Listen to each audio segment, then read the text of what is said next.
Guys, Frank Baylis. Who is he? And thank you to the witnesses for coming here today.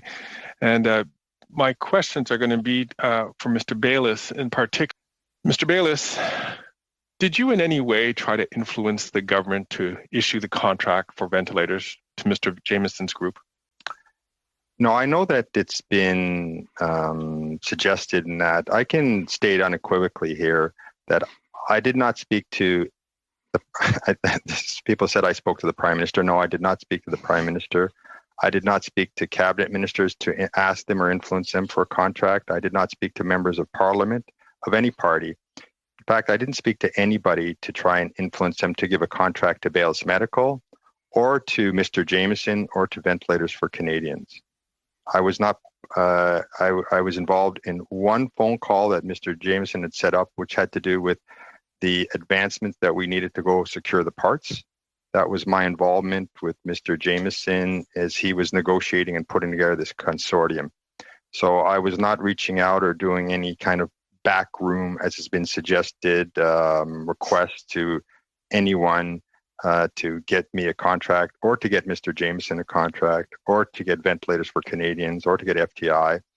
I did not speak to, in that light, I can say I didn't speak to anybody, whether in government or not. No one's ever heard of him. They've heard of Mark Carney, they've heard of Mr. Speaker, and the other woman. Yeah, we've all heard of them. And Frank Baylis, no, he's not the guy who invented the wind-up radio. Not that Frank Baylis, no, a different one. But what do we know about him? Well, Black Rock reporter came on the radio, and yeah, this is an eye-opener. Have a listen to this, guys. Frank's a real character, and I enjoyed his speech about fiscal austerity very, very much. Frank is one of the largest beneficiaries of corporate welfare in recent years. Frank had a family company called Baylis Medical, and he served one term in Parliament from a suburban Montreal riding, and he was on the industry committee. And it just so happens that while that was going on, Baylis Medical got a research grant, and that was fine. And then a terrible thing happened. The pandemic came along, and Frank and his Baylis Medical Company was right up against the wall, as according to Frank's testimony in subsequent Public Accounts Committee.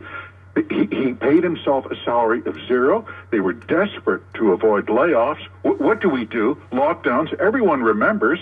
They took out a second line of credit and mortgage on the factory. It was pretty rough. And then something beautiful happened. Frank got involved in a consortium that got a license to provide 10,000 ventilators to the Department of Health. Problem, no one asked for them. And Frank had never made a ventilator before, but it didn't matter. And he got a sole source contract that was worth about $250 million. It was over $200 million. It saved the company. It saved the factory. The ventilators were shipped up to Ottawa. We gave 700 of them to the government of India with the wrong plugins, and some went to Ukraine as war material. And Frank subsequently sold the family business to a U.S. multinational for over $1 billion. I love it when you hear success stories like Frank Baylis. It's really something. And the issue with ethics is coming down to making sure that we followed the rules. In 2008, Rahim Jaffer, who was a former member of Parliament, public office holder, returned to try and get a deal with the government he served, and he was convicted for breaking the Lobbying Act. Mr. Bruce Carson was a former public office holder, and he was charged and convicted for coming back to the government he served. And they were offering good ideas. Mr. Jaffer's was green energy. Mr. Carson's was clean water for First Nations.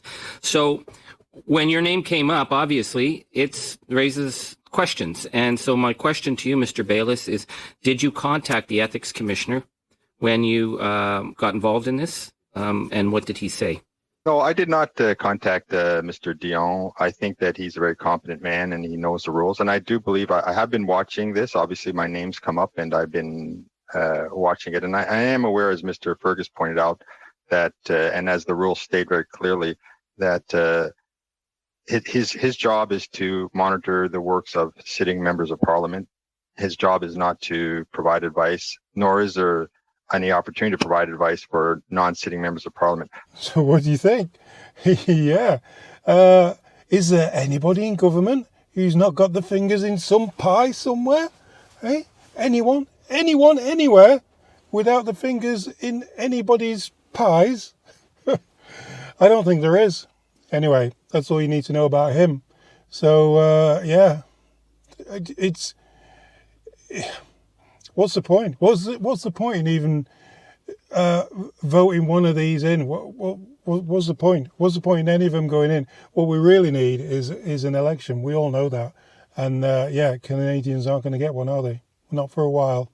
I'll have to see what happens when their chosen one, MC, gets in and takes the position of where Justin can just sit alongside him and dictate what he wants him to do. Anyway, see you on Sunday, guys. Cheers.